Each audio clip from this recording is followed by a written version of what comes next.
Сәлем достар, сендермен бірге Нұржан бро. О, деревня. Сәлем, саған не керек?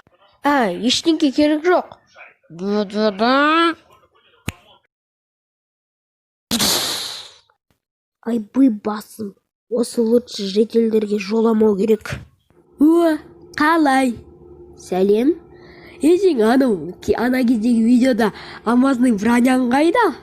Мен оны үйде қалдырып кеткем ғой. Түсінікті. Давай. Новый үй салу керек еді.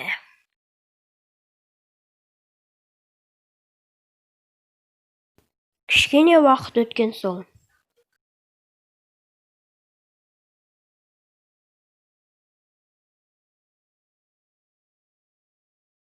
Болды, салып біттім ғой. Шаршап кеттім ме?